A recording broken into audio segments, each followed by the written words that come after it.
आज से ब्राजील के साथ 2 दिनों की द्विपक्षीय वार्ता शाम 6:30 बजे सैन्य सम्मान के साथ पीएम मोदी का औपचारिक स्वागत। रियो डी जेनेरो में ब्रिक्स समिट खत्म होने के बाद ब्राजीलिया जाएंगे पीएम मोदी। प्रधानमंत्री मोदी की ऐतिहासिक राजकीय यात्रा।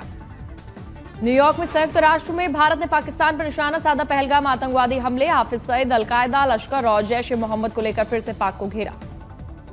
ट्रंप ने जापान और दक्षिण कोरिया पर लगाया 25% टैरिफ। मलेशिया पर 25% टैरिफ, दक्षिण अफ्रीका पर 30% टैरिफ। आज सुबह 11 बजे लोक लेखा समिति की बैठक। हवाई किराए, टैरिफ समेत कई अहम मुद्दों पर होगी चर्चा। बिहार के पूर्णिया में नरसंहार, काला जादू और डायन के शक में एक ही परिवार के 5 लोगों की हत्या। बिहार के पूर्णिया में एक ही परिवार के 5 लोगों की हत्याकांड मामले में 3 आरोपी को पुलिस ने किया गिरफ्तार। पूर्णिया हत्याकांड को लेकर तेजस्वी यादव ने नीतीश सरकार और बिहार प्रशासन पर जमकर बोला हमला। कहा अपराधी सतर्क, मुख्यमंत्री अचेत, पुलिस पस्त। पूर्णिया डीएम और एसपी ने गांव पहुंचकर घटनास्थल का जायजा लिया, लेकिन घटना पर फिलहाल कुछ भी बोलने पर साधी चुप्पी। यूपी के जौनपुर में बीजेपी मॉनिटरी प्रवक्ता शमसी आजाद को मंच से खींचने के बाद लोगों का बवाल। पुलिस ने 17 लोगों को हिरासत में लिया। 17 लोगों को हिरासत में लिए जाने के विरोध में जौनपुर कोतवाली थाने के बाहर बड़ा बवाल। शिया समुदाय के लोगों ने किया घेराव। भीड़ को तितर-बितर करने के लिए लाठीचार्ज। नालंदा में एक ही परिवार के 2 लोगों की हत्या को लेकर चिराग पासवान ने दी बड़ी प्रतिक्रिया। कहा बिहार में कानून व्यवस्था पूरी तरह ध्वस्त, चरम पर अपराध। बिहार में वोटर लिस्ट समीक्षा मुद्दे पर छिड़े सियासी संग्राम के बीच लालू यादव ने ट्वीट कर पीएम मोदी और केंद्र पर निशाना साधा। लिखा भारत के उपयुक्त प्रधान चुनाव आयुक्त। तेजस्वी ने ईसीआई द्वारा बिहार में कराए जा रहे एसआईआर पर सवाल खड़े किए। कहा ईसीआई का विज्ञापन ही विरोधाभासी, कोई आदेश क्यों नहीं किया जा रहा जारी।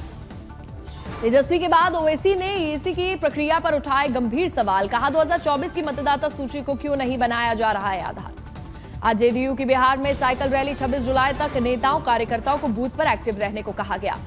तेजस्वी यादव ने चिराग पासवान पर हमला बोलते हुए कहा चिराग पासवान के पास कोई विचारधारा नहीं, सांसद मंत्री रहने के बाद भी कोई काम नहीं करवा सके।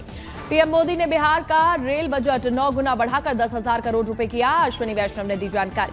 गोपाल खेमका हत्याकांड में पहली गिरफ्तारी। उमेश नाम के एक शूटर समेत 2 गिरफ्तार। आज हो सकता है बड़ा खुलासा। गोपाल खेमका हत्याकांड में बिहार के डीजीपी विनय कुमार का बयान। कहा हत्यारे जल्द सलाखों के पीछे होंगे।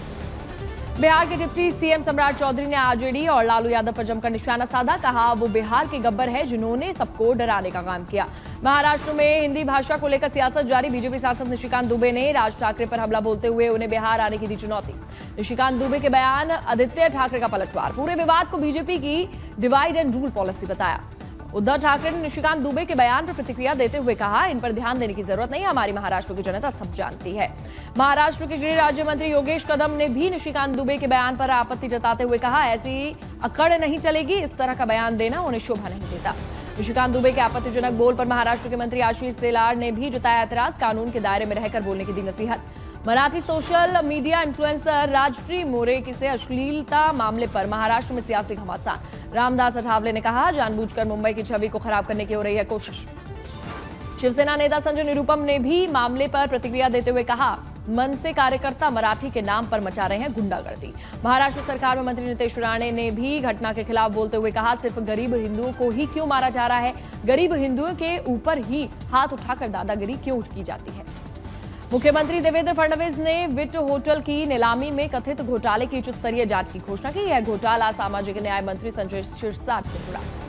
दिल्ली की सीएम रेखा गुप्ता ने योगी को लिखा पत्र। दिल्ली और यूपी बॉर्डर पर यमुना क्षेत्रों में अवैध रेत खनन रोकने की उठाई मांग। राजस्थान के रेगिस्तान से लेकर सियाचिन की बर्फीली चोटियां तैनात होंगे स्वदेश निर्मित तोप। 155 mm स्वदेशी आर्टिलरी गन अटैक से बचना नामुमकिन। सभी मौसम को ध्यान में रखते हुए advance road artillery gun system को किया गया है ये डिजाइन। 40 किलोमीटर तक दुश्मनों को तबाह करने की क्षमता। डिफेंस सेक्टर में दिख रहा है मेक इन इंडिया का दम। देश में बनी पहली हाई मोबिलिटी गन 80 सेकंड में फायरिंग के लिए तैयार। माउंटेड गन सिस्टम को एआरडी ने किया है डिजाइन। रेगिस्तान से लेकर ऊंचाई वाले क्षेत्रों में गोले दागकर बचने में सक्षम। बाबा बागेश्वर के भगवाए हिंद बयान पर भड़के एसपी नेता अबू आजमी, बोले सख्त कानूनी कार्रवाई को। उपराष्ट्रपति जगदीप धनखड़ ने जस्टिस वर्मा के घर से मिले अधजले नोटों के मामले में तुरंत एफआईआर की बात कही। ये चिंताजनक है, ये कहा। हिमाचल प्रदेश में मानसून की तबाही। बीते 16 दिनों में मरने वालों की संख्या 80, 235 रोज अभी भी बंद। पंजाब की राजनीति में बड़ा बदलाव। पार्टी हाईकमान ने संगठनात्मक बदलाव करते हुए वरिष्ठ नेता और पठानकोट से विधायक अश्विनी शर्मा को पंजाब के कार्यकारी प्रधान नियुक्त किया। संघ के विस्तार के लिए आरएसएस का मेगा प्लान, घर घर जाकर धर्म जागरण पर चर्चा करेंगे प्रचारक। 1 लाख से ज्यादा हिंदू सम्मेलन का भी ऐलान। भोपाल के राजा भोज एयरपोर्ट को बम से उड़ाने की धमकी मिलने के बाद प्रशासन और सुरक्षा एजेंसियों में मचा हड़कंप। यूपी में सरकारी स्कूल मर्जर मामले में योगी सरकार को बड़ी राहत, हाईकोर्ट ने खारिज की याचिकाएं। टर्की की विमानन कंपनी केलेबी को बड़ा झटका, दिल्ली हाईकोर्ट ने खारिज की सुरक्षा मंजूरी याचिका। राजधानी दिल्ली में रह रहे अवैध बांग्लादेशियों पर दिल्ली पुलिस की कार्रवाई जारी। 18 बांग्लादेशियों को किया गया डिपोर्ट। 26/11 आतंकी हमले के मुख्य साजिशकर्ता आतंकी तैमूर राणा का बड़ा कबूलनामा, कहा मुंबई हमले के दौरान था मौजूद पाकिस्तानी सेना और आईएसआई ने रची साजिश। आतंकी तैमूर राणा ने यह भी कबूला कि उसके सहयोगी डेविड हेडली ने लश्कर तैयबा के साथ कई ट्रेनिंग सेशन किए थे और लश्कर मुख्य रूप से जासूसी नेटवर्क के रूप में काम करता है। अमेरिका से भारत लाया जाएगा खालिस्तानी आतंकी हैप्पी पासिया, पंजाब में बम धमाकों का मास्टरमाइंड, 24 से ज्यादा केस दर्ज। पश्चिम बंगाल के संदेश खाली में 2019 में बीजेपी कार्यकर्ताओं की हत्या के मामले में जांच अब सीबीआई करेगी। मामले में शाहजहां शेख के खिलाफ एफआईआर दर्ज। सीएम योगी ने कांवड़ यात्रा मार्ग का किया हवाई सर्वेक्षण, गाजियाबाद से बिजनौर तक तैयारियों का जायजा लिया।